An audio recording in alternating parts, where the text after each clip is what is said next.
Welcome to Business Success Tips, where you learn to make more money in less time and have a lot more fun. I'm your host, Paul Sanneman. I'm the founder of Contractor Staffing Source, where we help contractors build great teams.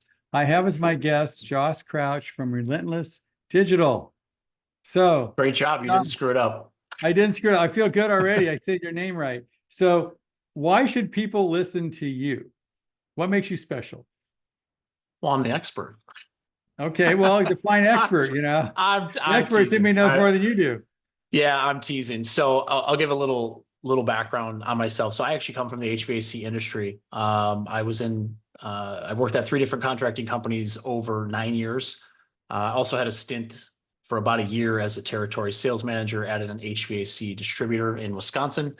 I've always kind of been the operations manager, branch manager, director of sales and marketing, always like right next to the owner, but not quite the owner. A lot of that's more so it's a weird insecurity, but I'm not handy. Like I can't go fix air conditioners. I can talk to you about them. My brain is not wired that way. So I never thought I would be starting a business in HVAC. I always wanted to start my own business, but it was like, I'm not handy. How would I handle this? You know, you do those self reflection things. You're like, man, maybe, maybe if you get that tech that is super handy, he's not going to listen to you because he doesn't respect you. So there's all these things that went through my head, but I got really good at digital marketing at the last company I worked at. And I started having people that were in a coaching group with us reach out for help. And so I took it as an opportunity. And this happened to be about 2 weeks before COVID started. I see. Good timing. Yeah, definitely wasn't preparing for that, but took it upon myself to just see if I could make this work. What we were doing at the HVAC company, we were at work for other contractors, and we've turned that into a growing, thriving business over the last 4 years here. We now manage about 100 clients, 100 active clients, and I think we manage about 150 or 160 Google business profiles. Okay. So really everything that I did on the marketing side at the HVAC companies that I was at, we do as a service here. And the reason I say that is because we don't do everything. A lot of digital agencies spread their focus on all the things that clients want: social media, different ad platforms like TikTok and Facebook, which is kind of different from the social media content side, video production, pay-per-click, local service ads, et cetera. Some people even wrap trucks and train salespeople, right? There's digital companies that do direct mail and they do all these things, but here's the reality of life. And I've found this from anything that I've ever purchased. When I run across a company that specializes in something, they are always, I won't say always, they're almost always much better than someone who generalizes. And I'm not saying that you can't make it work on the digital agency side that way. I just know you can't possibly focus on everything and be okay. So Josh, what's your superpower? What are you really good at? For us, it's the Google business profile and ranking companies on Google Maps. That's how the company started. The entire first 18 months or so, that's all we did. We didn't touch websites. I knew how to do that stuff. We didn't manage LSA. We do that now. I used to do that on the contractor side. Those are things that we've added after the fact. We've added them in slowly as far as what we do. And then the other thing that we really focus on is outbound messaging via text and email to people's existing lists, and through automation like open estimate campaigns. If someone calls in to cancel a job, we text them back a couple of days later. Hey, this is the owner of so-and-so. I noticed you canceled your job. Did you get that problem taken care of? Anything we can do to enhance our clients' operational capacity and an operational structure, because being from the trades, I know that leads that come in, typically there's a good portion of those that if you're looking at like a spaghetti strainer, they all fall out the bottom. They come in, you pay all this money to get them into your strainer, if you will, in this example. And ideally, we're just closing those holes. So we're losing less because otherwise we have to spend more. And that makes our ROI better. It improves our net profit Okay. and all that So sort of I'm stuff going to too. give you a real, I can't mention, I have a client the other day and I was talking to her and she has a remodeling business. She's spending, I don't know, give or take 10,000 a month on marketing, whatever. It's not, she's spending some money, right? And so I said, well, let's look you up on Google. And when we did her neighborhood, she was like, okay. But if we did the city that she was next to, and it was like Portland, it wasn't a huge city, right? She didn't even show up to like number 22 on the maps. And I go, how Yeah. can you be spending 10,000 a month in marketing? And when I go Portland remodeler, you're like number 24. That isn't good, right? Yeah. Well, and if we think about, I mean, anytime I search for a restaurant, a hotel, anything that I'm looking for, I go to Google Maps. I know that the ads are there. I'm sure there's a certain percentage of people that click on the ads. But most people want to see the reviews. They want to see pictures. They want to know something. They want to click to go visit the website to see who the heck is this company, because they don't know who you are, what you look like, what your team looks like. They want to make sure that you look trustworthy. Right. But having that, and there's a lot of really nuanced things that people don't know about with the Google business profiles. People are like, oh yeah, just imagine we do posts and photos and that's it. And I'm like, for example, you mentioned somebody that in the next town over. Well, there are reasons why they don't rank in that next town over. And a lot of it has to do with things that honestly are actually outside of their control, but they don't know it. So what happens is prospects come to us and they're either in a rural area or they're in a city that's a small population, maybe not their ideal client. And they're like, I want to rank and grow my business, but this is where my ideal client is. And they don't have a listing there. And that causes, like, you only are going to rank that Google business profile so far. And Google puts some, I don't want to say restrictions, but they have factors in place so you But can't can you dominate. rank And like in a city, like say I'm in the city of Portland. She lives on an outskirts. Can you, because to me, if I'm in Portland, I'm going to go remodelers in Portland. I'm not going to think, oh, this is I'm remodelers in ABC County or, ABC City. I'm just going right. to put remodelers in Portland and see who shows up because I figure anybody in Portland will come out here. I'm only 5 miles from Portland. They're going to show up. So Well, I'm going to go there. Is that accurate? yeah, well, most people don't even type in the city anymore. I was actually looking at this with our account management team and just kind of showing them some stuff yesterday and looking at Google Search Console to look up AC repair terms. And most of them don't include a city anymore. They either include near me or just the term. Because Google, they know when you search, if I searched Italian restaurants, Google knows I'm looking for Italian restaurants in the city that where I'm sitting right Right. now. Right. So you don't, and I think people have been trained to that point. Some people still put the city, but the amount of searches for city are a lot less. Everything's localized when it comes to search results. Like if you, even on the website results, which are down below maps, everything's localized. Meaning if you don't have a location page for every city that you do remodeling work in, you're probably not going to even have an opportunity to show up organically in that city because it's just the way it is. Google knows the search intent is local. I want a local contractor, and they want to serve local contracting results to that Right. person. So how do I know whether what you do is working for me or not? Do I search it? How can I tell whether I need your services? So there are some really great tools. And honestly, when I first started posting about this back when I was starting my business and sharing stuff about 4.5 years ago, there are heat maps for Google My Business. There's tools that provide heat maps, and it's very simple. It's red, yellow, orange, red. I'm sorry, it's red. I might said that backwards. Green, yellow, orange, red. It's very color coded, just like a stoplight. Green is great. Yellow, okay. Red's not good. Like it's very easy to tell. And what you can do is you can put your business information in there. You can pick a keyword. Like for plumbers, for instance, one of the most popular keyword is plumbers, plumber near me, things like that. AC repair near me, furnace repair near me, HVAC company near me. And you can see how you rank. And then you can also see who your competitors are and get an idea of how far your Google business profile ranks. So that's one of the easiest ways. There are tools like Local Falcon, Local Viking, essentially any tool with the name local in it is a Google Maps tool. So where do I find these Bright tools? Just go to Local. the internet and look them up. How do I find them? Yeah, I mean, there's a bunch of them. I would local heat map platform or Google Maps heat map platform, something like that. But Bright Local, Local Viking, Local Brand Manager, Local Falcon. There's Are they there's cost other money or ones. are they free? Some will give you free credits. They usually work on like a credit system. Some will give you free credits where you can at least do some initial testing, and then you usually have to pay some sort of fee for that. But there's usually like lower level plans for like single businesses. And then of course it goes all the way up to like agency plans that we subscribe to.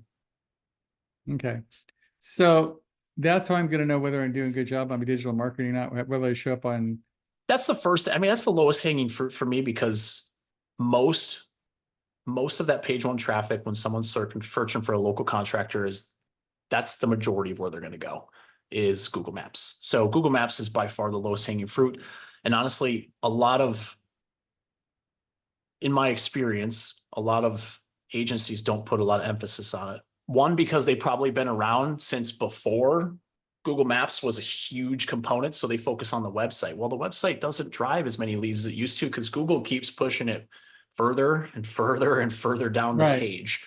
Because now we got local service ads, we got PPC, then we have maps, then organic is down near the bottom. And they just it doesn't get a lot. Most people don't go that far. What's the difference if I go into Google and search for, HVAC company near me versus if I go to Maps? I mean, does Google put me into Maps? It depends on the intent.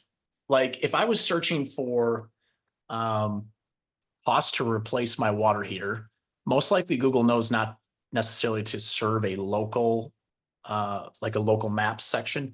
But if I search for water heater repair, meaning I'm looking for a provider, they know that the map section typically populates up near the top of the page. It just depends on the intent. It's really interesting, like typing in AC repair versus AC installation, for example. AC repair is typically your normal ads, maps, and that stuff. But if you type in installation, all of a sudden you start seeing videos, you start seeing cost related questions, because Google, they realize that you probably get YouTube videos on you get usually like a 3-pack of YouTube videos on either cost related questions, how to do something. And it just depends on the search term. And that's where this stuff goes really deep, it's a lot more than just create a page of content for me and you're good, because you do need to show up in multiple places because you just never know what somebody's going to click on. So can you give me a real life, not giving the company name, but a real life example, a case study of some place that you've changed the way how successful they are by your intervention? Yeah, I actually was a recent one I posted on, if anyone's listening to this and wants to connect on Facebook, I usually post stories like this on Facebook, but we had a client, he's a plumbing, heating, air conditioning, and electrical contractor. So he does all the 3 big trades, at least for home services that I focus on. And he really wanted to get more air conditioning leads. He had 2 Google business profiles. He didn't want to touch the main one, which had all the reviews and stuff, but he had a secondary one that was just kind of sitting there collecting dust. The marketing company was quote unquote working on it. But it was pretty clear that nothing had been done. So first thing we noticed is, one, we talked about the address and where that is. So we made sure that he got a listing. He moved that to an address that was inside of the city limits. And when I say that, that doesn't mean the post office city limits. That is Google's definition. If you ever look up, I'm in Queen Creek, Arizona. So if I looked up Queen Creek, Arizona on Google Maps, there's going to be a red dotted line all the way around what Google defines as Queen Creek. You want to be inside of the city limits that you want to rank for. So that's number and the one. city limits aren't necessarily the city limits, or Google city limits, which are different. They're Google. So like I have a heating air conditioning contractor in Montana. Their post office address says Bozeman, Montana. They're actually 4 miles west of what Google says Bozeman is. And it's caused some issues there. And they finally got a second listing inside of the city and are now doing really well, because there's some factors there. That's what I say. There's factors that a lot of people don't know about, and it's preventing them from getting what the leads that they really want. So that was the first thing we did. We got that listing. Then we did an outbound campaign to his old customers to get reviews. It was pretty much, hey, this is the owner of the company. We're reaching back out to all the customers we serviced in the last year. Wanted to see if we did a good job or not. Real simple. They say yes, cool. Send a review link. If no, hey, I'm sorry to hear that. What can we do to improve? And then they use that as internal feedback. And that typically, depending on the size of the list, will get anywhere from, on a small list, 20 reviews to 50 to 60 reviews. So now we have a listing in the right spot. We have reviews. So that way, if somebody finds the listing, they'll actually get calls. And then we go through our optimization practices. And I guess I probably could have had a screenshot. Maybe I could share that to you guys afterwards if you guys want to put it in. But it's the before and after was a map that was all red to one that's almost all green, and someone who's super happy. And it can happen a lot quicker than people think. It took about 6 to 8 weeks for us to really turn that listing around, because we know what we're looking for. We know the little nuance things inside of the Google Business Profile ecosystem. But back to the original point, you have to know what it's just like a plumber that's been doing this for 20 years. If you got a plumber that's been doing it for 20 years and you got someone that's a plumber, a heating guy, an air conditioning guy, an electrician, he's probably not as good as the plumber that's been doing it for 20 years, because that plumber knows insides and out of every piece of equipment. They know all the unique things about Bradford White versus Rheem equipment. Right. Whereas someone who generalizes doesn't necessarily, they know enough, but they don't know the specific oddities of each thing. So let's say your wheelhouse, or, your superpower is getting people found on Google Maps. How important is that on a 1 to 10? It's like super important, not that important. I mean, is it a big deal? What do you think? In my experience, it's a huge deal, because we've come across clients who are very heavily dependent on pay-per-click advertising. And pay-per-click's great because it creates volume, because you can spend as much money as you want. But what happens is that I relate that to a hamster wheel, because it is a hamster wheel. As soon as it gets turned off, or in this case, the client I'm thinking about, his ad account got suspended. He immediately had plumbers with no work because he had nothing else going for him. He didn't have an organic presence to regularly generate leads in addition to pay-per-click, or in addition to something else. And it really cost him dearly. Like he lost quite a bit of money. Would you call the digital thing, like, is that part of SEO? Because the SEO, the website, the branding, there's this whole thing. I mean, in general, when I talk to marketing people, well, there's 2 big buckets. There's SEO and there's pay-per-click. And, either going to brand it or pay for it. And if you have a budget, how much you spend, I've heard anywhere between, 2 and 20%, 10 and 10% on your annual budget. And then I've heard, well, you spend 60-40 between brand and pay-per-click. Do you have any opinion there? I mean, you're a notch with SEO, right? Yeah. So SEO is 2 things. There's organic SEO, which is your website. That's what I would probably call traditional SEO. When most people think SEO, they think website. Right. Local SEO is the Google Business Profile. However, things you do on your website do help you rank better on your Google Business Profile. So there's a connection there. So I would not have 2 separate companies managing the website and the Google Business Profile. I would have one company managing that, because there is correlation there in ranking and stuff like that. So that's just something to keep in mind. There's essentially SEO is 2 different things. There's local, and then there's organic.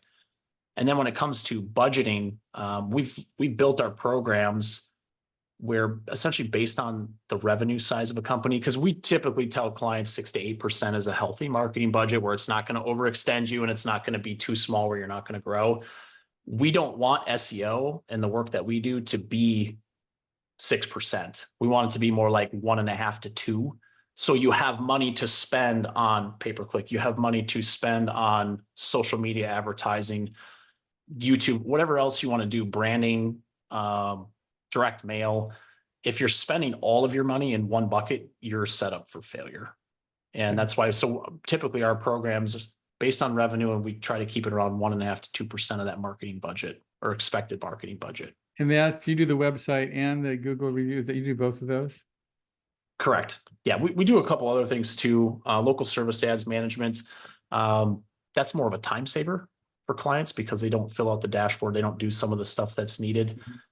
It's been challenging, I think, for everybody over the last 6 to 8 months for local Right. service ads. But the other thing that I would say that really sets us apart is we do the outbound messaging and also the automation from your CRM. So we're taking a job that was closed with an open estimate attached, automatically putting that person into a text message sequence that goes out 5 or 6 text messages over the next 28 days. Now, do you have your own CRM, or do you use HubSpot or whatever they're using, Salesforce, whatever they're using?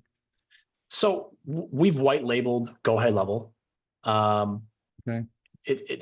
Go High Level gives you like the base platform that you can build anything you want on it without having to do the several $100,000 upfront development costs to build what it looks like. From Right. there, you can take it and customize it. And that's, I think, the beauty of it. Your listeners could do that themselves. It is definitely time consuming. I've hired specialists. I use Go High Level, and I've had issues with, if you don't know what you're doing, it's really hard. If you know what you're doing, it's a no-brainer, but it's not simple. You don't watch 3 videos and figure it out. I think there's a misunderstanding because I've seen posts about it because there's other marketing companies or other companies that have developed solutions specifically for certain niches with Go High Level. Well, I can just get on the $97 a month plan and figure it out myself. And it is not, it is simpler than doing it from scratch, but it is not that simple. No, it is not. It's not. You need to know what you're doing. It's like, I've learned that, I've been through a bunch of CRMs and, HubSpot, Link, you name it. I probably tried it. We're now with Go High Level. We're trying to get it to do everything the others were doing. And it takes somebody who knows what the hell they're doing. Yeah, you definitely got to probably have a developer on staff or someone that is regularly working on it, because there's so much. It's such an open source thing. Anything that you dream about, you can probably do. You just need someone that knows how to make it happen. There. Yeah. Right. Okay. So Josh, I'm a listener here, and I'm going, well, I'm not sure. Most people listening to this will be spending some money on marketing. And they'll be going, well, am I spending it the right place? I'm not getting enough leads. I don't get it. I'm spending, $5,000-$10,000 a month. I'm only getting 10 leads. I want 20. Can you contact them and have it's working or not working? There's any type of diagnostic thing you can do for people to show them if they're spending the money right or not? Yeah. As far as diagnostic on their entire marketing approach, I'm just talking about the digital thing that you do. Yeah, the digital stuff. So typically when we bring someone in, we will run a heat map report for them. We'll go through their website with them. We'll go through strengths, weaknesses, and then understand the other components that they're doing. Because we don't do everything, we want to make sure that there's a healthy mix in there. And that's why when we make recommendations based on that, we don't put someone in a plan that is too expensive for what we think their budget should be, because just through trial and error, you figure out like, hey, that client was probably in too high of a budget, and that's why they churned and left, because they just couldn't afford that. Like if they would have started here, they would have saved a couple $1,000 a month. They would have been able to get some leads on Facebook or whatever, and they would have had a much healthier mix. But yeah, we absolutely do the heat map reporting. We'll go through their websites and see if their content's doing well through tools like SEMrush and stuff like that. But we'll do an audit on a call with them and share that information with them. Okay, cool. Well, if people want to get in touch with you, Josh, how do they do it? Probably the best way is probably through Facebook or LinkedIn. I mean, our website, you can certainly book a call. You're going to talk with my business partner, who is way more fun to talk to than I am. That's my wife. She's amazing. She actually did sales on the HVAC side as well for about 6 years. So she's very well versed in just how those conversations go, the different things that need to be done to set a lead and stuff like that. But so we both have HVAC experience, probably about 15 years combined between us. And do you work for just home service companies, or what kind of companies will you work for? Remodeling companies or just home service? Right now it's HVAC, plumbing, electrical. We do have some outside of that. Like we have a couple of septic companies. We have a epoxy flooring company, a auto repair company. Some of those are referrals. We typically do try to stay where we're focused, just because there's a lot more room for us to grow. So we really have taken the niche concept for the services we offer and also applied it to the industry we offer Okay. our services to. One has helped us scale faster. And this is for anyone that's listening, like, don't try to do everything. Be really good at like 2 or 3 things. And I promise you, you will get known for those things. If you try to do everything and be everything to everyone, you won't grow as fast. It's just my experience from, because I know the show's called Business Success Tips. Right. Focus, be really great. Like, if installations is your thing on the HVAC side, have the best damn installation, like make it look great, use gravel, use all the different things to make it look pretty. So that way you get known as the installation company, not just another installation company. Cool. That's good advice. Well, Josh, thank you for your time. I really appreciate it. And anybody in those industries, you should give him a call because I'm sure he can help. Thanks, Josh. Thanks, Paul.